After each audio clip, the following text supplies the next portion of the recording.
Bonjour. Aujourd'hui, nouvelle vidéo prémisse qui se veut être un peu la conclusion d'un grand arc qu'on avait commencé dès le début finalement de ces vidéos, avec donc la vidéo sur l'âme et le corps, puis l'âme, l'esprit et le moi, et avec la vidéo sur l'essence. Et cette vidéo va un peu servir de conclusion, si vous voulez, à cet arc-là, parce que on va aborder une notion extrêmement centrale qui est notamment un concept phare, on va dire, entre guillemets, qui, je dois l'avouer, je n'ai pas encore vu, enfin, du moins développé. Après, bon, je ne parle que sur les sites français. Peut-être en anglais, ça a été le cas, mais je n'ai pas fait de recherche parce que j'ai un niveau anglais proche de -8. Voilà. Donc, peut-être que ça a déjà été fait, mais j'ai pas vraiment l'impression, alors pourtant, ça me semble quelque chose d'extrêmement facile et basique, et qui pourtant change absolument tout sur la perception qu'on peut en avoir. Bien. Donc, aujourd'hui, on va parler donc de l'identité, le fameux qui, si vous voulez. Non. Donc, un peu qui sommes-nous, si vous voulez. Voilà. Alors, il va y avoir un peu deux choses. Bon, d'abord, je vais vous parler dans le cas un peu global, et après, je vais vous parler un peu de l'identité un peu plus personnelle. Bon, dans le cas global, ça va aller très vite parce qu'en fait, ça va rejoindre un peu ce que j'avais dit sur l'essence, c'est-à-dire, parce qu'en fait, dans ce cas-là, l'essence, c'est l'identité, si vous voulez. Pour faire quelque chose de très simple, hein, on va utiliser Paint. Hop. Voilà. En gros, parce que j'ai fait mes premiers cours de logique, voilà. X c'est l'essence, voilà. Ça c'est la flèche de l'implication, implique Y, identité. Voilà. En gros c'est ça. Voilà. C'est quelque chose de très basique, mais c'est pour vous faire comprendre. En gros, l'essence c'est l'identité. Voilà. L'essence implique identité en fait. Il n'y a pas quelque chose qui. Enfin voilà, l'essence. Enfin, voilà. Je peux même en vrai enlever la flèche. Hein. Essence égale Y si vous voulez. C'est pareil en fait. Bon, quand je mets implique, c'est juste pour dire que c'est logique, mais voilà, X égale Y dans ces cas-là. Bref. C'est vraiment juste pour vous dire que dans ces cas-là, en fait, il n'y a pas de différence. Parce que, en fait, la différence se fait à l'échelle individuelle. En fait, dans l'essence, on recherche, je le rappelle, une caractérisation pour une espèce ou quelque chose, un élément donné. Donc, en fait, là, l'identité, elle est collective, si vous voulez. Comme l'est l'essence. Voilà. Alors que, au niveau personnel, c'est là où ça va changer, en fait. Parce que, si vous voulez, on est défini par la société, en fait, tout simplement. En gros, je le rappelle, hein, on va faire un cours de SVT très basique. Il y a copulation, hein, et paf, voilà. Et entre ovule d'un côté et spermatozoïde, enfin, voilà, on va pas faire de schéma, mais voilà, vous avez l'idée, quoi. Et les gamètes comportent en fait une partie de la génétique de vos parents. Ce qui fait que, en fait, vous êtes un peu déjà, si vous voulez, déterminé à apprécier et aimer certaines choses, en fait, si vous voulez. En fait, il y a un certain déterminisme dès votre naissance, parce que la société, en fait, nous conditionne à agir d'une certaine manière précise. Ce qui fait que on va déjà être inculqué de certains préceptes et principes, et on n'est pas, si vous voulez, ce qu'on pourrait appeler une tabula rasa, c'est-à-dire qu'il n'y a rien, et en fait, on va nous imprimer des choses dessus, en fait. Et les choses sont déjà, si vous voulez, imprimées en nous. On a déjà de l'inné, en fait, si vous voulez. Bien qu'on apprenne des choses, évidemment, par l'apprentissage et tout ça, mais dans l'idée, on a certaines parties qui nous est donnée. Et je dirais même la totalité. Mais on va y revenir dans le concept phare. Voilà. Bon, et sinon, j'ai ressorti le tableau pour ne pas montrer. Non, merde. Voilà. Voilà, ça c'est un peu. Ce sera la miniature, mais voilà. Bon, du coup, j'ai un peu montré ce que c'était. Bon, ça, normalement, vous n'avez pas pu le lire, mais on va y revenir à la fin. Bien. Donc, ça, c'est vraiment la base. C'est-à-dire que on a déjà mis en fait, on a déjà des étiquettes avant qu'on ait limite conscience de nous. Hein. Je rappelle, par exemple, le prénom fait partie de notre identité. Parce que, voilà, on nous colle c'est une étiquette qu'on nous colle pour qu'on nous reconnaisse. Pareil pour tous les papiers, machin, tout ça. Enfin, toute l'administration qu'on fait autour de nous, c'est une caractérisation de notre identité, si vous voulez. Parce qu'en fait, l'identité, au sens propre, ce serait plus, du coup, à ce moment-là, aussi l'essence. Mais là, on va parler dans un cadre un peu plus sociétal et tout ça. Voilà. Bien. Donc, étant donné qu'on est déterminé par la société et qu'on est amené à aimer certaines choses, en fait, il y a du coup un conditionnement qui est fait qui restreint un peu qui nous sommes, si vous voulez. Bien que, en fait, on est, si vous voulez, comme je l'ai dit, un peu nous-mêmes, entre guillemets, tout le temps. C'est-à-dire qu'en fait, notre identité, elle évolue par le fait qu'on, en fait, redécouvre, si vous voulez, certaines choses qui sont un peu enfouies en nous. Enfouies. Oui, oui, je crois que ça se dit.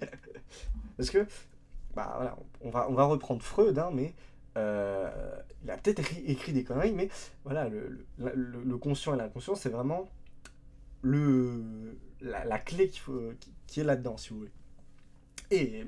Mais on va y revenir juste après. D'ailleurs, et par ailleurs, cette identité, en fait, elle n'est pas forcément destinée à changer, si vous voulez. Parce que, bah, elle est assez fixe, étant donné que, bah, on a déjà la plupart enfin, quasiment, voire toutes les informations qui nous sont destinées dans les deux cellules reproductrices, en fait. Donc, bah, finalement, c'est juste plus à nous de découvrir. C'est un peu... alors, j'ai envie de faire le parallèle avec un peu l'idée de réminiscence chez Platon. Pour faire un aparté vite fait, on est... le corps, c'est le tombeau de l'âme, hein, le soma sema, je crois, on dit, en grec.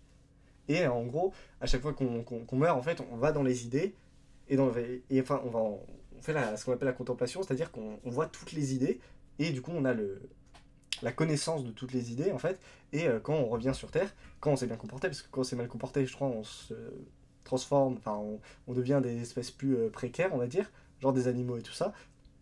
Et en gros, à chaque fois en fait qu'on revient, on a une idée, donc le bien qui est un peu la droite ligne qui nous guide et nous dirige vers ce qu'il faut faire. En gros, bah là c'est un peu pareil si vous voulez, on est un peu guidé, dirigé déjà de base en fait quand on est né. Bon, il n'y a pas de cas de résurrection dans ce cas-là, bien que des gens y croient, ils font ce qu'ils veulent évidemment. Voilà. Personnellement, je n'ai pas encore de réponse à ça parce que je ne suis pas encore mort, mais mais voilà. Donc, bon, ça, c'est vraiment la base. Voilà. On est guidé, on a toutes nos informations en nous, mais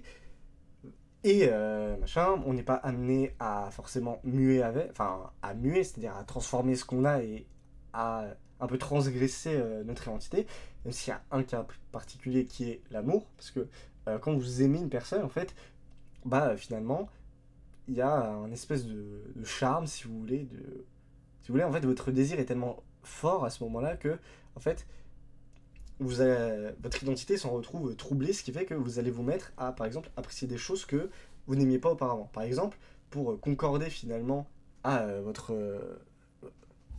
âme sœur, finalement, bah, en fait, vous allez peut-être commencer à aimer, je sais pas, de la musique. Enfin, je sais pas, admettons que vous détestez le rock, bah, en fait, peut-être, grâce à cette personne, vous allez réussir à l'aimer, en fait. Voilà, tout simplement. Parce que, bah, par le désir et ce fabuleux phénomène, bah, en fait, vous êtes tellement, j'ai dit, aveuglé, mais pas vraiment. Vous allez être, putain, dans l'envie, en fait, parce que c'est tellement un bien immense. Bien, on reviendra quand on parlera de la vie de ce amour que, bah, en fait, ça ouvre et découvre, en fait, limite des nouveaux horizons que, en fait, c'était pas imaginable avant, si vous voulez. Bref. Bien qu'on pourrait essayer de arguer qu'en fait, l'amour nous fait découvrir finalement une nouvelle partie de nous, hein. Pourquoi pas, hein. Je suis pas vraiment dans cette phase-là, si vous voulez. C'est plus quelque chose qui se rajoute a posteriori. Bref. Bon, maintenant, on va pouvoir enfin aborder du coup le truc le plus important. Parce que là, si vous voulez, je parle uniquement en fait d'identité, on va dire, interne, entre guillemets. Parce qu'en fait, l'identité externe, ça va plus se référer juste en fait au corps lui-même. Parce que, en fait, toutes les informations, elles sont à l'intérieur de nous, si vous voulez. En fait, si moi, enfin, je sais pas si j'étais un inconnu total, enfin, je suis un inconnu total, pour qui je me prends. Mais si je marche dans la rue, en fait, vous n'allez pas vous dire que, voilà, par exemple, je sais pas, ce mec, enfin, moi, je sais pas, je suis fan de jeux vidéo, mais voilà, instinctivement, vous n'allez pas vous dire, putain, ce mec est fan de jeux vidéo. Voilà. Ça va pas transparaître. Bon, à part si j'ai un t-shirt ou je sais pas, j'ai aimé I Love Sonic, je sais pas, par exemple, mais dans l'idée, en fait, ça transparaît pas, entre guillemets. Vous pouvez le faire, mais dans l'idée, ce sera juste une manière juste de montrer que vous aimez certaines choses. Voilà. Mais voilà, ça va juste rajouter un caractère en plus, mais de base, en fait, c'est pas censé être visible, si vous voulez. Et ça fait que, bah, si on entre un peu plus dans le conscient et l'inconscient, tout ça, parce qu'en fait, ça veut dire qu'on a une partie sur des choses que l'on aime, on apprécie, ou que même on n'apprécie pas, enfin, du moins tout ce qui fait un peu notre nous, quoi, en fait, c'est en nous.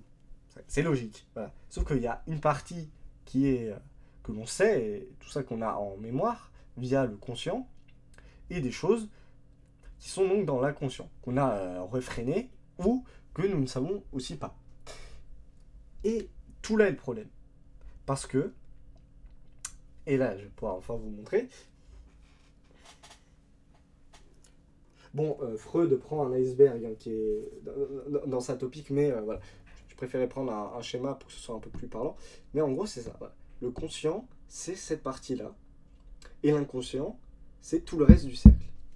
Le problème, c'est que, bah, de facto, l'inconscient, eh ben, c'est ce qu'on ne sait pas, ou qu'on ne sait plus, en fait.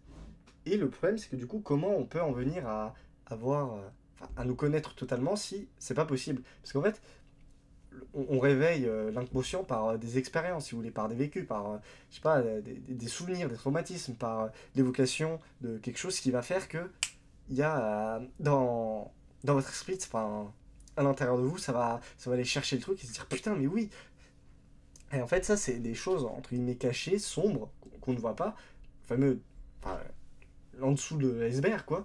Sauf que, bah, en fait, on peut pas quantifier le nombre de choses qui sont finalement dans notre inconscient, en fait. Ce qui fait que connaître la totalité de soi, et bah c'est pas possible. Parce que vous pourrez vivre éternellement que faire toutes les expériences possibles et avoir un avis, un jugement sur absolument tout, on pourrait même pas dire que vous avez gratté totalement votre inconscient. Parce que votre inconscient, ça peut aussi être dans les capacités des choses que vous pouvez faire, par exemple. Vous voyez, c'est des choses qui... en fait, c'est un facteur et un paramètre, si vous voulez, infini. Ce qui fait que vous aurez beau faire tout ce que vous voulez, en fait, vous vous connaîtrez jamais vous-même à 100%. C'est un peu, si vous voulez, un peu dans les fameuses enquêtes, là, le moment où on reconstitue le puzzle, sauf que là, le puzzle, en fait, il va tout le temps manquer des pièces. Voilà, en fait, vous pouvez le faire à l'infini, si vous voulez, voilà. Si vous voulez, voilà, faut prendre un puzzle monochrome, en fait, voilà. Admettons que ce soit du bleu, en fait, vous pourrez mettre à l'infini des pièces de bleu. Sauf qu'en fait, ce sera jamais complet, si vous voulez. Voilà. Si vous voulez, en fait, comment dire? En fait, si on reprend l'image du puzzle avec... c'est où d'abord vous faites les bords. En fait, si vous voulez, les bords, on peut dire que voilà, ils sont entre guillemets finis, mais l'intérieur ne l'est pas. L'intérieur du puzzle en lui-même, en fait, il n'est pas fini. Vous voyez, les bords, ce serait un peu la base de vous, mais l'intérieur, en fait, c'est jamais complet. Voilà. Et là, en fait, c'est vraiment quelque chose que j'ai l'impression je n'ai jamais entendu. Alors que pourtant, ça paraît si évident quand on y pense. Le fait que du coup, vu que c'est inconscient, on ne le sait pas forcément. On ne le sait pas du tout. Et on sera jamais amené à tout connaître en fait. Ce qui fait que on est un peu des êtres, si vous voulez, incomplets dans notre manière d'être. Et c'est pour ça qu'il y a un truc extrêmement dont je dois absolument vous parler un jour, qui sera le scepticisme. C'est là d'où il vient. C'est parce qu'en raison de notre non-complétude et non-finitude, et on en vient à douter. Voilà. Moi, je pense que ça vient de là, en fait. Le fait que, du coup, étant donné qu'on n'est pas complet, on vient à se chercher, à se questionner, et voilà. Bon, comme quoi, vous voyez que tout est finalement là-dedans, en fait. Ce truc-là lie à la chose la plus importante pour moi. Bon, mais j'en parlerai malheureusement pas tout de suite parce que c'est le scepticisme et le doute, ça va vraiment être le moment où je pense je vais casser Internet. Enfin, casser Internet, genre je vais dire des choses que, bon, ça a déjà été dit, mais mal dit, je pense. Mais vous comprendrez à ce moment-là, en tout cas. Bref. Donc, là, on va pas redire en tout cas. Je vous remercie encore une fois d'avoir regardé cette vidéo, blablabla, machin machin. Sur ce, voilà, c'est la fin de cet arc, si vous voulez, sur le soi, sur l'humain, on va dire, enfin, sur un peu l'intérieur et ce qui fait que l'on est nous, si vous voulez, vraiment de termes. Voilà, enfin, bon, je ne serai pas vraiment amené à parler d'autres choses. Bon, on pourra reparler de ce sujet un peu dans le féminisme, mais là, ça concernera uniquement les femmes, donc je n'aurai pas vraiment grand-chose de plus à dire. mais ce sera intéressant, évidemment, d'en reparler, mais voilà. Et une vidéo sur la nature, bon, étant donné que, pas, bien qu'un jour, je pense, je la ferai si, quand les sujets viendront à s'épuiser, mais voilà, c'est vraiment pas prévu pour tout de suite. Voilà, là, je pense que j'ai vraiment clôturé et j'ai vraiment un peu les bases de ce qui fait, pour moi, un peu l'être, on pourrait dire. Alors, l'être en tant que, pas l'être version Heidegger, l'être, voilà, au sens un être humain, quoi. Bref. Bon, sur ce, bah, donc merci, tout ça, blabla, et puis je vous dis à la semaine prochaine. Et donc, bah, à la revoyure. Voilà, au revoir.